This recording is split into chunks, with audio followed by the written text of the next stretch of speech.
presenter, President of the World Federation of Diamond Bourses, Mr. Ernie Blom, coming through to make a presentation. Let's welcome him by doing our hands together. Thank you.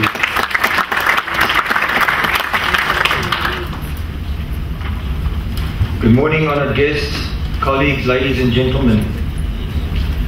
I would like to thank you for inviting me to this event, which is called the Conference to Unlock the Diamond Potential in Zimbabwe, as one of the guest speakers. The World Federation of Diamond Bourses, or as we fondly call it, the WFDB, and I are honored to be part of this fantastic event on the African continent. I would also like to take this opportunity to congratulate the organizers of this conference on a job well done. Last night, I think we all had a wonderful time. We had the drum beating exercise, but in South Africa we don't call it drum beating, we call it anger management.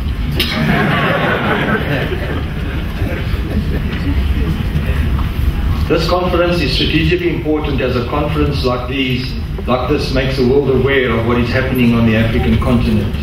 As George Kimball of Africa Today once said, the darkest thing about Africa has always been our ignorance of it. As President of the WFDB, I would like to give you some background on this very important industry body. It was founded in 1947 as an entity that would unite the diamond exchanges under one roof. The WFDB would come to provide a common set of trading practices for bourses trading in rough and polished diamonds. The objective of the WFDB is to protect the interests of affiliated bourses and their members, and to further the amicable settlement or arbitration of differences and disputes between members and bourses, both locally and internationally. In furtherance of this objective, it is the aim of the organization to participate in the promotion of world trade and to encourage the establishment of bourses in producing countries, with a view of eventual affiliation of all centers where diamonds are actively traded. It is vital, ladies and gentlemen, that Africa be part of the world diamond industry, and bodies like the WFDB, and not operate in isolation, as this would result in a lack of access to global markets and be very costly. Members of the bourses affiliated to the WFDB pledge themselves to uphold the traditions, principles of mutual trust, consideration and friendship, which prevail among the members worldwide. They pledge themselves to abide by and hand down these principles, and to ensure that they will forever serve as a basis in business relations between members. The WFDB currently has 28 bourses in 26 countries, which represents approximately 25,000 members, and it is estimated that as much as 95% of all rough and polished diamonds are traded through one of the bourses. The WFDB is keen to expand its African membership, and to this effect, special provision has been made to facilitate this within our organization. Africa is a critical partner in the world diamond trade, as 65% of rough diamonds are mined on this continent. The decline in the world production of rough diamonds, with the increasing demand for diamonds, has opened a major market opportunity for diamond mines of Zimbabwe. The diamond reserves available in this country will go a long way in filling the gap left by mines nearing the end of their life in other diamond producing centers. The potential opportunities created by the diamond industry for this country is enormous, and if managed well can transform Zimbabwe and its people through a number of social and industrial programs to one of the world's most sought after diamond producing centers.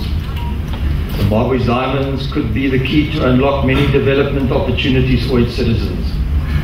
By developing skills, many downstream employment opportunities could be created, which is why Malcolm X said, and I quote, "Education is our passport to the future, for tomorrow belongs for the people who prepare for it today."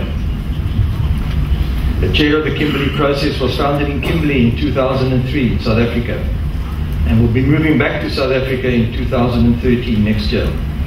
A fitting way to celebrate 10 years of success, and I think we can all applaud the successful implementation of the Kimberley process.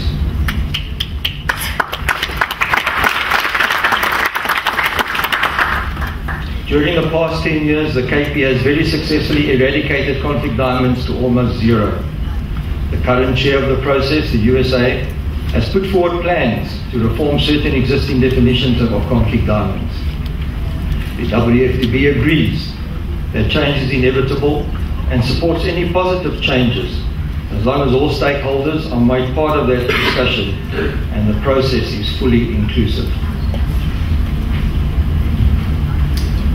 Following the announcement of the Diamond Source Warranty Protocol by the Jewelers of America, the Jewelers Vigilance Council and the DMIA, members of the World Federation of Diamond Bourses voiced their grave concerns as to its effect on the flow of goods throughout the legitimate diamond supply pipeline.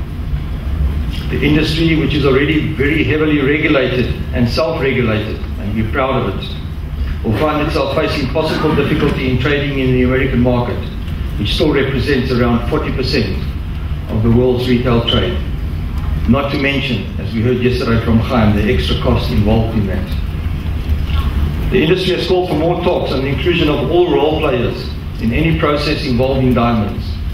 The type of regulation will have a ripple effect on the parties in the supply chain. Legislation of this nature could also lead to suppliers being classified as first and second class traders, or as a prominent person yesterday, Chaim, said, and I can't use the same word, but I'll use another word, we can call it segregation diamonds. In Africa, we also have the African Diamond Producers Association, which was created to assist in looking after the interests of African producing countries on the world diamond stage. Membership of the WFTB will certainly go a long way in developing this objective. Yesterday, Ahmed said that we still haven't heard the roar of the African lion. In South Africa, or in Africa, we have what we call the big five: the elephant, the lion, the buffalo, the rhino, and the leopard. If we look at the ADPA, I don't call them the big five, I call them the big six. And I think we're still going to wait with anticipation to hear their roar in the future. The supply of synthetic diamonds is growing, but still remains a small percentage of the overall gem market, as told to me by Donna Baker, president of the GIA. But as I recently said at the World Diamond Congress in India, synthetic stones has a place in the market, but their certification and sales must be very strict in order to protect consumers against possible misrepresentation. A call has been made on all the laboratories around the world to ensure that these stones are clearly marked as synthetics, and the diamond industry will have and should have a zero tolerance for any tampering or abuse of this process. Also at the World Diamond Congress, ladies and gentlemen, we asked the laboratories to standardize the terminology and nomenclature of overtones, as this is part of our retail sales and will have a marked impact on the price and the salability of our product. Whilst Africa is a major producer of diamonds, it remains one of the smallest consumers of diamond jewelry. We as a continent must work together to build a diamond jewelry culture across this continent. By doing this, we can build a consumer market for our product and further ensure downstream employment in polishing, cutting, design, manufacture and retail. The employment and skills developed opportunities that exist would be of enormous benefit to any country. This process will take time to develop, but we need the courage to start now and build awareness for diamond jewelry by means of generic advertising and other promotional endeavors. And let's not forget the words of the Nigerian proverb which said, "Courage is the father of success." This process will have to go hand in hand with the building of consumer confidence in local and international markets. Zimbabwe, ladies and gentlemen, has the potential to become one of the great diamond centers of the world. But in order to achieve this, the country has to become part of the global industry. It's unfair that they have been kept out for so long. The process from mine to consumer needs to be managed in order to create wealth and skills for the producing country. The choice rests with Zimbabwe in how they deal with this mineral wealth that Mother Earth gave them. In closing, I would like to state, even though that I'm the president of the World Federation of Diamond Bourses, I was born in South Africa on this continent, and it's a wonderful continent. Let's walk the path of success together. I would like to end with a very special line written by one of South Africa's great singers and songwriters, the late Miriam Makeba, who said, Africa has her mysteries, and even a wise man cannot understand them, but a wise man respects them. I thank you.